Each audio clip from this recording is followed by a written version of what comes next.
పర్యావరణ దినోత్సవం సందర్భంగా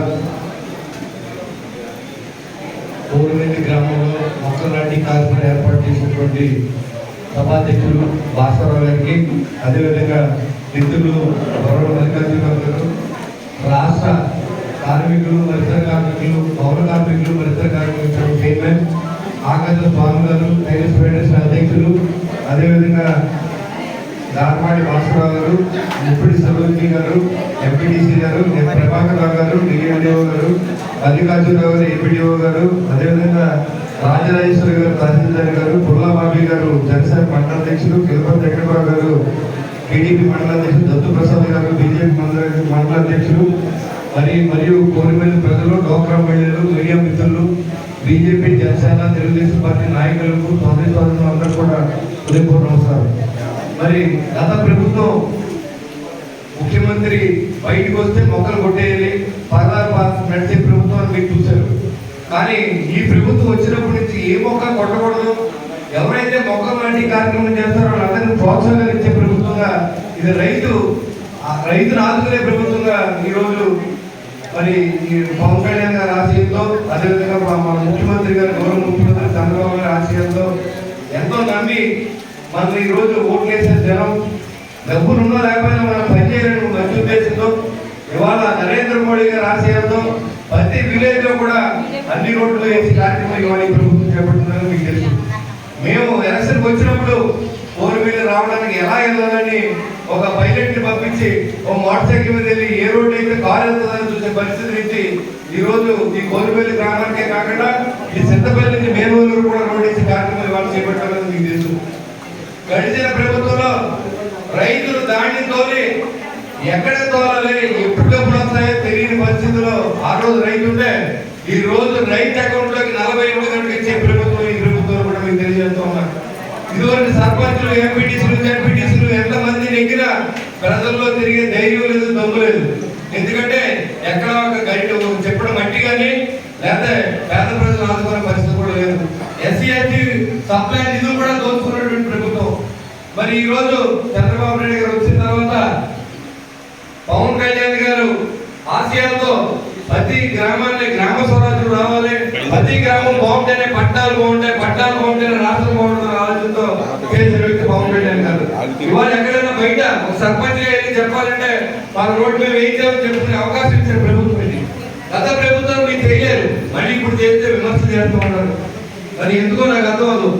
ఈ గ్రామంలో P4 లో భాగంగా చంద్రబాబు నాయుడు ఏం చేసి ఆశించారో ఈ గ్రామం ముందంజలో ఉందని తెలియజేస్తూ ఉన్నాను. ఎందుకంటే ఈ డ్వాక్రా భవనం నిర్మాణానికి మరి సుండూరి సుబ్బారావు గారి కుమారులు మరి దాదాపుగా 2,25,000 ఖర్చు పెట్టి అసంపూర్తిగా ఉన్న ఈ భవనాన్ని మళ్ళీ అలంకరించి ఇది ప్రజల వినియోగంలో తెచ్చినందుకు వారి కుటుంబాన్ని కూడా మీరందరూ ఆశీర్వదించాలని చెప్పి నేను కోరుతూ ఉన్నాను. మరి అదేవిధంగా ఇక్కడ వాటర్ ప్లాంట్ ఒకటి పెట్టించడం జరిగింది. పిచ్చిగా వెంకటేశ్వరరావు గారు వాటర్ ప్లాంట్ ఇచ్చి మంచినీరు తాగకపోతే రోగాలు నీరు నుంచే వస్తాయి కాబట్టి ఆ మంచినీరు ఫిల్టర్ వాటర్ ఇచ్చే విధంగా ఈ గ్రామంలో ఏర్పాటు చేసిన వారి కుటుంబ సభ్యులు కూడా మనందరూ ఆశీర్వదించాలని చెప్పి కూడా నేను కోరుతా ఉన్నాను. ఇవాళ నరేంద్ర మోడీ గారి సహకారంతో ప్రతి గ్రామంలో అభివృద్ధి చెందాలని ఆలోచనతో పనిచేసి ప్రభుత్వం ఇది. మరి మనం ఆశీర్వదించాల్సిన అవసరం ఉంది. ఇవాళ చంద్రబాబు గారు నిరంతరం అందరినీ మీటింగ్ పెట్టి మంత్రుల్ని, ఎమ్మెల్యేలు అందరూ నిరంతరం ప్రజా సేవలో ఉండాలి, ప్రజల మధ్య ఉండే విధంగా ఉండాలని చెప్పి ఆయన ఆశయంతో, అదేవిధంగా పవన్ కళ్యాణ్ గారు ప్రతి విలేజ్ ని కూడా ఆదుకునే విధంగా ఏం కావాలని అడిగితే ఇవాళ మనకు ఆల్రెడీ ఎన్ఆర్జీఎస్ నిధులు అయిపోయినప్పుడు కూడా మొన్న పవన్ కళ్యాణ్ గారిని అడిగితే కలెక్టర్ గారు ఫోన్ చేసి ఇంకొక 1,25,00,000 మనకి ఏదో ముఖ్యమైన రోడ్డు మిగిలిపోయింది సార్ అని ఇచ్చారు. ఇంకా మనం మిగిలింది రాయపాడు రోడ్డు మెయిన్ రోడ్ నుంచి అదేవిధంగా మేనూరు రోడ్ని పూర్తి చేసుకుంటే అన్ని మనం ఆల్మోస్ట్ పూర్తి చేసినట్టే. వెప్పల గ్రామానికి వెళ్ళి రోడ్లు వేసుకోగలిగాం. అదేవిధంగా మరి మాధవరం గ్రామాన్ని రోడ్లు వేసుకొని మాధవరం నుంచి మళ్ళీ నిడదవోలు నియోజకవర్గంలో దాకా బ్రిడ్జితో సహా దాదాపు 14 కోట్లు సైకిల్ అది కూడా పని మొదలు పెట్టించాం. మరి ఇంకా కావాల్సింది ఏంటంటే కోరుమల్లి గ్రామానికి మనం రోడ్డు వేసుకోగలిగాం ముందు వరుసలో. అదేవిధంగా కోరుమల్లి నుంచి చంద్రపల్లి నుంచి మళ్ళీ మేనవల్లూరు వెళ్ళే రోడ్డును కూడా మనం త్వరలో పూర్తి చేస్తాం. దానికి 1,40,00,000 సాయం చేయడం జరిగింది. నా ముందుగా నేను ఎంత చేయాలో అంత చేస్తాను. మీరు ఏమనుకుంటారంటే రాగానే అన్ని పనులు అయిపోవాలి అనేది ఖచ్చితంగా ప్రతి ప్రజలు పవర్ ఎక్స్పెక్టేషన్తో ఈ ప్రభుత్వం వస్తే మంచి జరుగుతుంది మాకు ఓట్లు వేసారు. ఎక్కడో విదేశాల్లో ఉన్నటువంటి విద్యార్థులు కూడా వచ్చి, ఉద్యోగస్తులు కూడా వచ్చి దగ్గర పెట్టుకుని మనం డబ్బులు తీసుకుని ఓటర్లు వదిలేసి అది తిరిగి డబ్బులు ఖర్చు పెట్టి ఓటర్ ప్రభుత్వం గెలిపించాలి. మనందరం కూడా దాన్ని విశ్వాసం ఉంచుకుని ప్రజల కోసమే పనిచేయాలి, ప్రజల కోసమే ఉండాలని ఆలోచనతో పనిచేసే ప్రభుత్వం ఇది. చంద్రబాబు నాయుడు నిరంతరం ఎమ్మెల్యేలతో ప్రెస్ మీట్ పెడతారు, ఎమ్మెల్యేతో వీడియో కాన్ఫరెన్స్ అధికారులతో పెడతారు. ఇంకా నిరంతరం ఏం చేయాలి ఏం చేస్తే రాష్ట్రంలో డబ్బు లేదు. P4 విధానంలో వాళ్ళ బంగారు కుటుంబాలనే 909 బంగారు కుటుంబాలు గుర్తించిందండి కాన్స్టిట్యూన్సీలో. అందులో భాగంగా మీ గ్రామంలో 130 మరి బంగారు కుటుంబాలని మనం 134 కుటుంబాలని ట్రేస్ చేసాం. అంటే బిలో ప్రాఫిట్ లేని కుటుంబాలన్నీ అబోవ్ ప్రాఫిట్ లేని రావాలి, ఆర్థిక విధానంలో ఎంత బాగుండాలనే ఆలోచనతో మన ఊరి నుంచి ఎన్ఆర్ఐస్ కానీ ఎవరైనా డబ్బున్న వాళ్ళు కానీ ఒక కుటుంబాన్ని ఆదుకునే విధంగా గవర్నమెంట్ నుంచి ఏదైతే డబ్బు వస్తుందో ఏదైతే పథకాలు వస్తాయో అన్నింటికి ఏది మారవు. కానీ ఆ కుటుంబంలో అత్యవసరంగా 1000 మార్కులకి 950 మార్కులు వచ్చినాయి, ఆ పిల్ల ఎంసెట్ లో పాస్ అవ్వలేదు, మనం ఆ పిల్లల్ని ఏం చేయాలి, ఆ పాపని ఏం చేయాలి, ఆ బాబుని ఏం చేయాలి అనేది ఒక సలహా ఇవ్వాలి. అమ్మ మీరు పలానా కోర్సు చదివించండి, పలానా కాలేజీకి వెళ్ళండి, నేను చెప్తాను, లేదా ఎమ్మెల్యే చెప్తాను, లేదా పార్టీ గారిని చెప్తాను, లేదా ఇంకొకటి చెప్తాను, ఏదో రకంగా కుటుంబాన్ని ఆదుకునే విధంగా. లేదా కుటుంబంలో ఏదైనా ఇబ్బంది కలిగింది, ఆరోగ్య ఇబ్బంది కలిగింది, ఆ కుటుంబానికి సలహా ఇవ్వాలి. ఏం చేయాలి, సీఎంఆర్ అయిపోతుంది. చంద్రబాబు నాయుడు గారు ఈ రోజు ఈ కాన్స్టిట్యూన్సీలో దాదాపు 2 కోట్ల రూపాయలు ఆయన ఇవ్వడం జరిగింది. మరి ఇంత ముందు ప్రభుత్వాలు ఎందుకు పనిచేయాలని అడుగుతున్నాం, అప్పుడు ఎవరో మాట్లాడలేదు. ఈ రోజు సిగ్గుపడకుండా ఇంకా జెండా పట్టు తిరిగోడు నేను చెప్తున్నాను. ఏ మొబైల్ మీరు రోడ్ల మీద తిరుగుతున్నారని అడుగుతున్నాను. ఎక్కడ కూడా రోడ్డు లేదు, ఒక ట్రైన్ లేదు, ఒక భవనం లేదు, ఒక ఇల్లు లేదు, రైతుకి డబ్బు లేదు, ఒక ట్రైన్ పుడికి తీయలేదు. మీరు ఇంకా ప్రజల్లో తిరుగుతున్నారంటే మీకు సిగ్గు లేదా? జగన్మోహన్ రెడ్డి బ్యాచ్ అంతా కూడా ఈ రాష్ట్రాన్ని దొంగలు ఆలిబాబా 40 దొంగల టైంలో వచ్చి ఒక గ్రామం మీద పడితే ఎలా దోసుకెళ్తారో ఈ రాష్ట్రంలో అదే రకంగా దోసుకెళ్ళారని ఎలక్షన్ ముందు చెప్తే ఎలక్షన్ తర్వాత కూడా నేను చెప్తాను. కాబట్టి మీరందరూ అప్పుడు గమనించారు, ఓట్లు వేశారు. మేము కూడా మీకోసమే పనిచేస్తాం, మా కోసం పనిచేయాల్సిన అవసరం మా కుటుంబాలకు కానీ ఒక్క రూపాయి కూడా సంపాదించిన అవసరం లేదు. ఏ పేద రైతులను ఆదుకునే విధంగా ఈ కాన్స్టిట్యూన్సీలో ప్రతి నేను కానీ బాధ్యత కానీ అదే తాతాజీ గారు కానీ ఎవరైనా మిమ్మల్ని ఆదుకునే విధంగా ముందు ఉంటామని కూడా నేను తెలియజేస్తా ఉన్నాను. మీకు సహకారం చేయడానికే మేము ఉన్నాం. చంద్రబాబు నాయుడు రాజశేఖర గారిని ఈ 134 కుటుంబాలను అడాప్ట్ చేసుకుంటాకి ఎవరైనా దాతలు మీ ఊరి నుంచి ఎన్ఆర్ఐస్ కానీ రైస్ మిల్ ఓనర్స్ కానీ ఎవరైనా ₹4 ఖర్చు పెట్టి నా సలహా వాళ్ళతో ఫోన్లో మాట్లాడే వాళ్ళు ఉంటే మీ పేర్లు ఇవ్వచ్చు. వాళ్ళందరినీ కూడా అడాప్ట్ చేసి మీకు వాళ్ళకి అనుసంధానం చేసి ఆ కుటుంబాన్ని మీరు ఆదుకునే విధంగా కూడా చేస్తాం. ఎందుకంటే ఇది ప్రభుత్వం నుంచి వచ్చే యొక్క ఏ పథకం కూడా దీంట్లో పోదు. మీరేమి డబ్బులు ఇవ్వాల్సిన అవసరం లేదు. మనిషి బతకడానికి డబ్బులే కాదు, అవసరమైన సహాయం మాట సాయం కూడా చేయవలసిన అవసరం ఉంది. దాంట్లో భాగంగానే గౌరవ చంద్రబాబు నాయుడు గారు ఈ బంగారు కుటుంబాలని అన్ని చోట్ల ట్రేస్ చేసి ఈ 900 మందిని మనం ఎవరో ఒకరు అడాప్ట్ చేసి ఆ కుటుంబాన్ని నిరంతరం వాళ్ళు ఏదంటే మెయిల్ పెడతాం, కంపెనీకి అయితే మెయిల్ పెట్టి ఏంటి నీ ఇబ్బంది ఏంటని తెలియజేయడం, మరి వాళ్ళు మరి రిప్లై ఇవ్వడం, మీరు పలానా పని చేయండి లేదా ఫోన్లో మాట్లాడవచ్చు. ఇలాంటివన్నీ కూడా మనం అన్ని ఏర్పాటు చేయడం జరిగింది. అంతేకాకుండా ఇవాళ రాష్ట్ర ప్రభుత్వం ప్రతిదీ అబ్జర్వేషన్లో ఉంది. ప్రతి చోట్ల మనం గ్రామ సభ్యులు రావాలంటే పరిశుభ్రత పాటించాలి. మరి పరిశుభ్రత రోడ్ల మీద మంది కాదుగానే చెరువుల్లో పడేయడం, చెరువు కట్లు వేయడం, కాలు కట్లు వేయడం, చెత్త ఎవరైతే ఈ కాన్స్టిట్యూన్సీలో 10,000 రూపాయలు ఫైన్ అనేది ఇంప్లిమెంట్ చేయమని కూడా కలెక్టర్ గారి ద్వారా ఆదేశాలు ఇవ్వడం. ప్లాస్టిక్ రహిత పల్లెలు మనం సాధించుకుంటే ఆ పల్లెలు కూడా బాగుంటాయి. ఏదైతే మీరు వేసిన చెత్త ఉందో అది కంపోస్ట్ గా మారి మీకే ఎరువుగా ఉపయోగపడుతుంది, ఉచితంగా వాడుకోవచ్చని కూడా నేను తెలియజేస్తా ఉన్నాను. ఇన్ని కార్యక్రమాలు చేస్తున్న ప్రభుత్వాన్ని మేము ధైర్యంగా ప్రజలకు చెప్పగలం.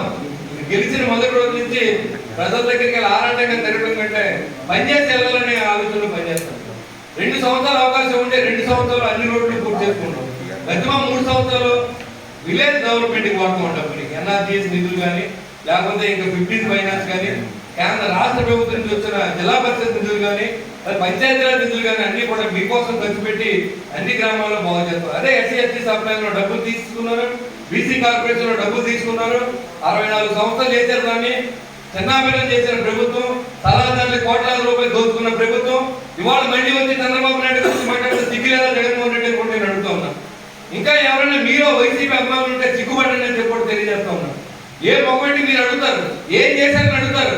5 సంవత్సరాల విధ్వంసం లెక్కలో దోచుకున్నారు, ఇసుకలో దోచుకున్నారు, మైనింగ్ కార్పొరేషన్ దోచుకున్నారు. అసలు దోచుకున్న సంస్థ ఇది. ఎవరన్నా అడిగితే ఈ డబ్బులన్నీ ఏమైనా అంటే గవర్నమెంట్ అకౌంట్ కట్టేసుకోండి, ఎక్కడ డబ్బులు లేవు, మార్కెట్ యార్డ్లో డబ్బులు లేవు. వాళ్ళు మార్కెట్ యార్డ్లో 7 కోట్ల రూపాయలు నిలువ ఉంటే ఆ డబ్బులన్నీ కూడా సిఎఫ్ఎంఎస్కి అవి ఎక్కడున్నా తెలియదు, సీఎం సైడ్ తెలియదు, అధికారులు ఎత్తుకుంటా ఉన్నారు డబ్బుల కోసం. ఆ డబ్బులు ఉన్నప్పుడు ఖచ్చితంగా లింక్ రోడ్ తీసుకుంటాం. ఎస్సీ సప్లైలో ఉంటే ఆ డబ్బులన్నీ కూడా మీకు ఖర్చు పెట్టాం, ఎస్సీ సోదరులు ఖర్చు పెట్టాం. ఈ డబ్బు అంతా ఏమైపోయింది ఎవరు అడగట్లా, ఇంకా సిగ్గు లేకుండా జెండా పెట్టి తిరుగుతున్నారు. మనం ఆలోచన చేయాలి, ఈ 5 సంవత్సరాలు గడిచిన 5 సంవత్సరాలు ఏం చేసింది ఈ ప్రభుత్వం? ఇప్పుడు చంద్రబాబు నాయుడు గారు సంవత్సర కాలం ఏం చేసింది? మరి అమ్మఒడి అందరికి ఇస్తా అన్నాడు, ఇవ్వలేదు అన్నాడు. ఇవాళ అందరికీ నోరు మూసే విధంగా ప్రతి కుటుంబంలో 4 ఇచ్చారు. పెన్షన్ మీరు 4 సంవత్సరాలకు 1000 రూపాయలు పెంచారు. మేము 1 సంవత్సరంలోనే 1000 రూపాయలు పెంచి మొదటి రోజు నుంచి ఆ 3 నెలలు ప్రామిస్ ఏంటి కూడా 20,000 రూపాయలు ఇచ్చారు. దాదాపు 36,000 కోట్లు ఈ ప్రభుత్వం మరి ఎన్టీఆర్ భరోసా పెన్షన్ కింద ఇస్తుంది జరుగుతుంది. మరి పెద్ద ఇక్కడ అడిగారు కొంతమంది ఇళ్ల స్థలాలు కావాలని. ఇది గవర్నమెంట్ ప్రోగ్రామ్, ఖచ్చితంగా మీ అందరికీ ఇళ్ల స్థలాలు కొన్ని బాధ్యత ఈ ప్రభుత్వం తీసుకుంది, ఇల్లు కట్టించే బాధ్యత కూడా ఈ ప్రభుత్వం తీసుకుందని కూడా నేను తెలియజేస్తున్నాను. అంతేకాకుండా ఇక్కడ రైలు కట్టాలి, శ్మశాన వాడికి పనిచేయాలి. ఏదో మనకి ఏదైతే కోనేరు ఉందో దాని చుట్టూ గోడ పడిపోయింది చేయాలని చెప్పారు భాస్కర్ గారు. ఏదైనా ప్రయారిటీలో మనం చేద్దాం. జలజీవన్ మిషన్ లో మీకు ఆల్రెడీ మైక్రో ఫిల్టర్ శాంక్షన్ అయింది, దాన్ని ప్రారంభించే ఏర్పాటు కూడా మేము చేస్తాం. మన వల్ల అయినది పనులన్నీ ఖచ్చితంగా ప్రతిరోజు కొబ్బరి కొట్టే విధంగా చేయాలని ఆలోచన. కానీ రాష్ట్ర ఆర్థిక పరిస్థితి గత ప్రభుత్వం దోపిడీ పాలయ్యి ఇవాళ ఎక్కడా కూడా నిధులు లేక సతమతం అవుతున్నటువంటి చంద్రబాబు నాయుడు గారి పరిపాలన మళ్ళీ ఇప్పుడు గాడిని పడతా ఉంది. కాబట్టి కొంత సమయం ఇవ్వాలి.